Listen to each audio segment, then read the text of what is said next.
I am Kyle. I'm Kieren. You're The View, and thanks for watching Music News.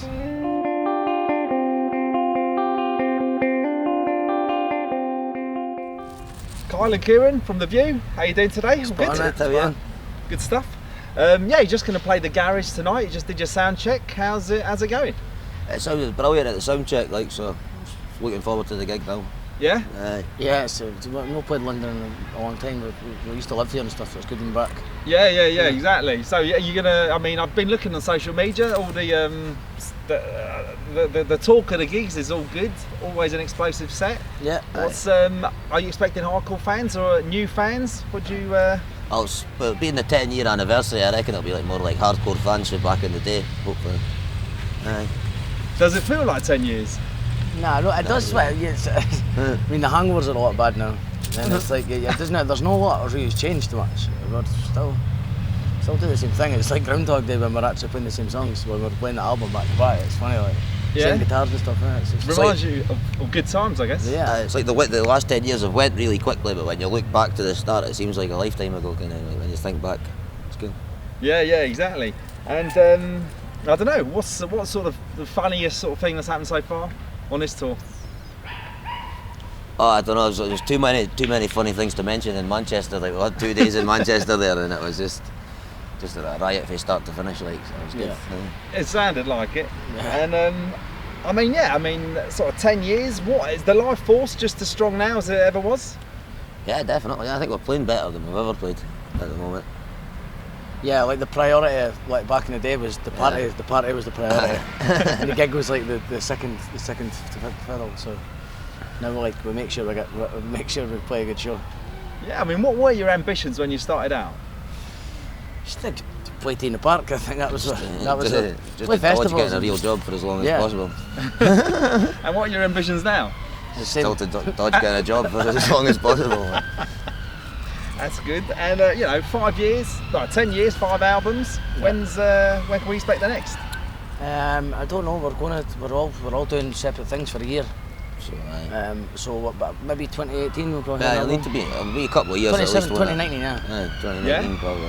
But we've already got some material and stuff. So yeah, exactly. I was going to say, how many songs have you got already? We've got like loads. There's always like a big overload of songs left from other albums.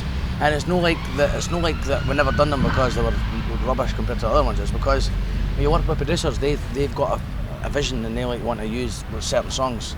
So we're always like, oh no, I can't believe that's not going to make an album. So there's always a ton of songs left over. Is there a vision? Have you got like a? We really thought it out yet. We just because I mean, like, see, before we done this 10-year anniversary, we were thinking about doing another album. So yeah, but everyone else is doing it. So we're like, oh, 10 years. It's a good thing to celebrate. Absolutely. Yeah, and always good on live on stage. So is it good playing the old songs? There's some songs here they haven't played for a while, obviously. Yeah, some of them have been played since like the first tour, so it's cool. It's a trip down memory lane. Yeah. And I mean, the recording wise, have you even thought about that sort of process? Is that every time you record, is it always a different style, or is it you have a sort of same fixed pattern? Yeah, it's always different. It's always like the first album was really quite live. Done a lot of the stuff in the room at the same time together. The last one was a lot more sort of put down piece by piece. It just depends on how the producer wants to work with stuff as well. Yeah, we've worked with quite versatile producers. Like we worked with Albert Hammond Jr. from the Strokes on the last album, and then Youth, and then Owen Morris. They're like chalk and cheese. It's different. So there's no point in hiring these people and then not taking their advice on sort of how to get it done. So. Yeah. Style-wise, how did Albert Hammond influence you then? Oh, you could obviously the Strokes. He put in a few Strokes tricks, like the drums and stuff.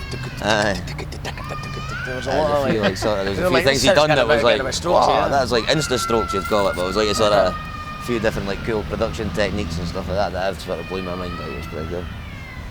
Yeah. And Scottish music scene, what's happening there, and who should we be looking at? There's a band supporting us tonight called Pronto Mama. They're really good. Yeah. Getting a lot of radio playing stuff. They're completely different from us, but they're really good.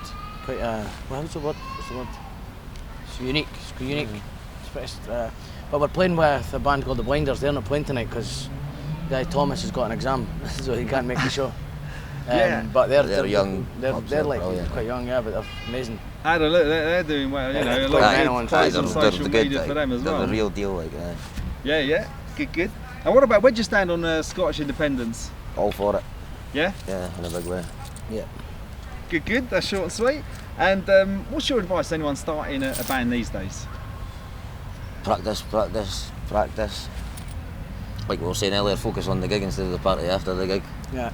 And just enjoy it. Yeah, it's the best job in the world. Yeah. I mean, everyone needs a little bit of luck along the way. What would you put your bit of luck down to? Well, everything sort of changed for the better for us when we met Pete Dougherty, didn't it? That was like when we met James through that, who signed with us and stuff, James Endicott and all that. So that was definitely a stroke of luck. Like there's been a good few strokes of luck on the way for us. Like, not sure if there's any truth in the story if he actually gave James Endicott the CD, but every time I asked Pete Dougherty, I said to him, "Did you give this? Is that really happening? Thanks very much for it and stuff." And he was like, "No, that didn't happen. You made it yourself." And it's like, but it's that we think that's the story because James still goes, "Yeah, he passed me the CD," but Pete's like, "I never gave him any CD." It's like, so it's just there's loads. But he did have the CD, and yeah. James ended up getting it, so somebody must know. Yeah. Yeah, good. And for someone just getting into the View, let's say, what 3 songs would you say to them? Check these out, they totally sum us up. Superstar Tradesman, How Long, Like Happy or something like that. Happy. Excellent. And what is the best thing about being in the View? It's going about with your pals all the time, isn't it? Like on a bus and it's just a party and it's just good. Just hanging out with your mates and like that's sort of working while you're doing it. It's just great. Yeah. Excellent. Well, thanks a lot for your time. Anything else to say to Music News viewers? Yeah, man. It's fun. Just enjoy the show. Nice one. Thanks a lot.